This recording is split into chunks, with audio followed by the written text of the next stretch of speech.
Hello everyone and welcome, and to those of you returning, welcome back to the new iteration of the Turbo Championship. I was originally going to call it the Turbo Advancement Championship, but last second I decided Turbo Enhancement Championship sounded cool. So, welcome to Extrodius' Turbo Enhancement Championship. This one is very nearly just a copy-paste of the last one, but with a few changes that are all centered around how 5 years into the future in automation you unlock the ball bearing for the turbos. So every car in this challenge is all about the ball bearing turbos. It's all about making the best ball bearing turbo car you can. 12 of the contestants, including myself, are actually returning from the last championship, so it should be interesting to see how their cars changed over the span of 5 years, and hopefully we can see some nice improvements as well. Just like with how we're following the same rules, we're also going to have all the same testing done, and I'm also going to basically have all the exact same videos. So just like last time with episode 1, this episode 1 is also going to be about introducing the cars and going over the scoring for the price and the market categories. But for those who don't know or don't remember, all of the challenges will include price, market, speed, boost, acceleration, hot lap, fuel, looks, crash testing, quarter mile, braking, and finally the AI race. Also, I wanted to mention two more things.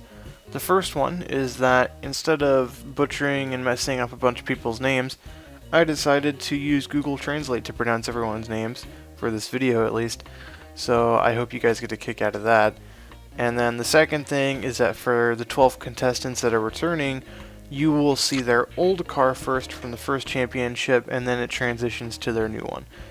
That way you can see the change in their design between 1975 and 1980.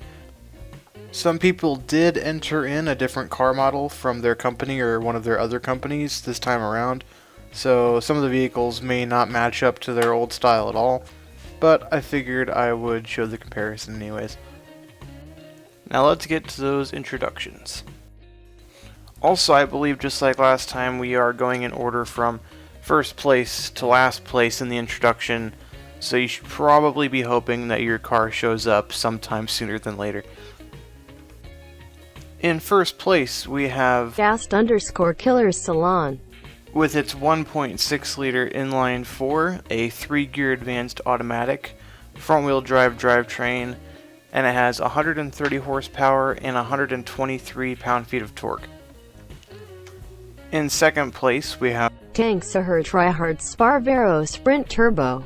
With its 3.2 liter inline 6, 5-gear manual, rear-wheel drive drivetrain, and 340 horsepower and 292 pound-feet of torque. In third place, we have Passaporting Gatea's Bristol Biscuit Turbo. With its 2-liter inline 5 engine, 4-gear advanced automatic gearbox, front-wheel drive drivetrain, 202 horsepower, and 232 pound-feet of torque. In fourth place, we have the Anubis Dubis Schroeder MK1 Sport. With its 2.6-liter V8, 4-gear advanced automatic, rear-wheel drive drivetrain, 181 horsepower, and 184 pound-feet of torque. I just realized I've been forgetting to say the engine placement, so just so you know, all of the cars we've done so far have been front engine. In fifth place, we have the Colored Cows FPV Super Altair. With its 2.3-liter inline 5 engine, 5-gear manual gearbox, mid-engine rear-wheel drive drivetrain, 272 horsepower, and 241 pound-feet of torque. In sixth place, we have MGobles Massif Interceptor Turbo. With its 5.3-liter V8, 5-gear manual gearbox, front-engine rear-wheel drive drivetrain, 350 horsepower, and 403 pound-feet of torque. In seventh place, we have Dermot Clarkson's Moriana Motors Stag Twin Turbo. With its 6-liter V8, 4-gear manual gearbox, front-engine rear-wheel drive drivetrain, 495 horsepower, and 468 pound-feet of torque. In 8th place, we have, Kropotkin 2000's Hansubishi DRX, which is the market category winner with a score of 191.73. It has a 4-liter V12, 4-gear advanced automatic gearbox, front engine rear-wheel drive drivetrain, and 276 horsepower and 297 pound-feet of torque. In 9th place, we have, Fight Scene Ladies MCL Ruta Sport Turbo, with its 2.4-liter inline-4, 5-gear manual gearbox, front engine rear-wheel drive drivetrain, 246 horsepower, and 229 pound-feet of torque. In 10th place, we have, マシジュズ秋広挙動 with its 2.2-liter inline-6, 5-gear manual gearbox, front engine rear-wheel drive drivetrain, 196 horsepower, and 196 pound-feet of torque. In 11th, we have, Birkelipedis VLM 5000 fornemter with its 3-liter inline-6, 5-gear manual gearbox, front engine rear-wheel drive drivetrain, 309 horsepower, and 315 pound-feet of torque. In 12th place, we have, 0L1 Vertha 0 Vervans Lafayette Sunshine GTI MK2, with its 4-liter V8, 4-gear manual gearbox, front engine rear-wheel drive drivetrain, 355 horsepower, and 332 pound-feet of torque. In 13th, we have, Throwaway Automation's Wingadinga Buster Grand Commando, with its 7-liter V8, 5-gear manual gearbox, front engine, 4x4 drivetrain, that caught me off guard, 511 horsepower, and 646 pound-feet of torque. In 14th, we have, Aeroiumaninos IMC Lins 2.5T, which is the price category winner, costing only $14,800. It has a 2.5-liter inline-4, 5-gear manual gearbox, front engine rear-wheel drive drivetrain, 139 horsepower, and 180 pound-feet of torque. In 15th, we have, Schlepp's SMC Sidon 3.0T, with its 3-liter inline-6, 5-gear manual gearbox, front engine rear-wheel drive drivetrain, 281 horsepower, and 293 pound-feet of torque. In 16th, we have, Gemry Melman's Axle Jupiter Turbo, with its 3.3-liter inline-6, 5-gear manual gearbox, front engine rear-wheel drive drivetrain, 301 horsepower, and 302 pound-feet of torque.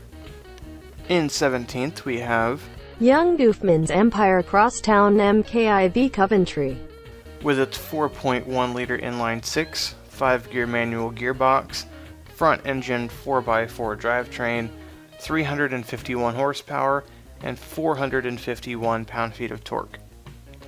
In 18th, we have, Welcome to Costco's American Dream Gorgoyle, with its 5-liter V8, 5-gear manual gearbox, mid-engine rear-wheel drive drivetrain, 525 horsepower, and 475 pound-feet of torque. In 19th, we have, Boone 52303's Celtran Sprinter Turbo R, with its 6.4-liter V8, 4-gear advanced automatic gearbox, front engine 4x4 drivetrain, 527 horsepower, and 468 pound-feet of torque. In 20th, we have, Jake 302's Wrencher Western Export, with its 6.2-liter V8, 4-gear advanced automatic gearbox, front engine rear-wheel drive drivetrain, 457 horsepower, and 449 pound-feet of torque. In 21st, we have, Exigeb 58 minuti S mattino 550 GTT, with its 5.1-liter V12, 4-gear advanced automatic gearbox, front engine 4x4 drivetrain, 403 horsepower, and 381 pound-feet of torque.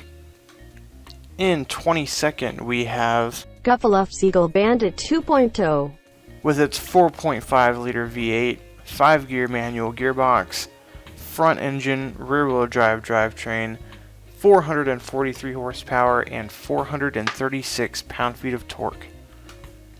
In 23rd, we have, S Legend S 400 class run. with its 5.5-liter V8, 5-gear manual gearbox, front-engine rear-wheel drive drivetrain, 412 horsepower, and 435 pound-feet of torque. In 24th, we have, Manser Black's SXS Medusa. with its 7-liter V12 with a 5-gear manual gearbox, front engine 4x4 drivetrain, 967 horsepower, and 803 pound-feet of torque. In 25th, we have my, Phenom Twin OCS. with its 6-liter V8, 5-gear manual gearbox, front engine 4x4 drivetrain, 615 horsepower, and 553 pound-feet of torque. In 26th, we have, Anno enormoses Typen Autobahn HR. with its 4-liter Boxer 6, 5-gear manual gearbox, front engine rear-wheel drive drivetrain, 401 horsepower, and 349 pound-feet of torque. Lastly, in 27th, we have, The Westfahrland, Westwacke. with its 7.6-liter V8, 5-gear manual gearbox, mid-engine rear-wheel drive drivetrain, 514 horsepower, and 625 pound-feet of torque. For those who would like to see, here is everyone's cars in order of price.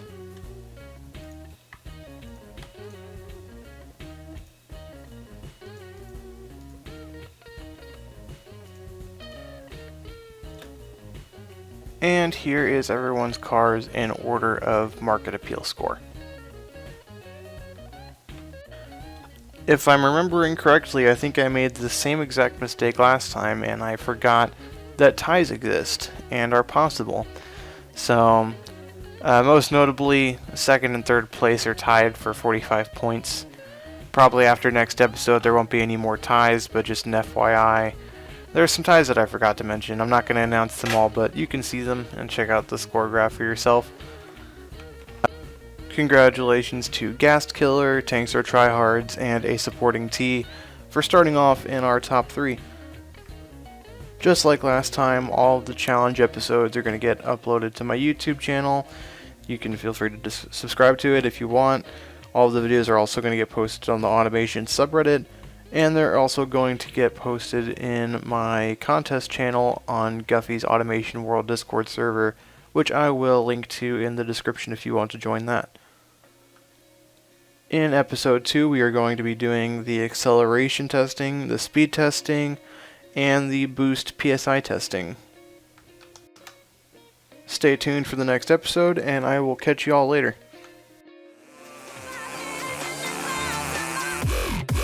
Let's go.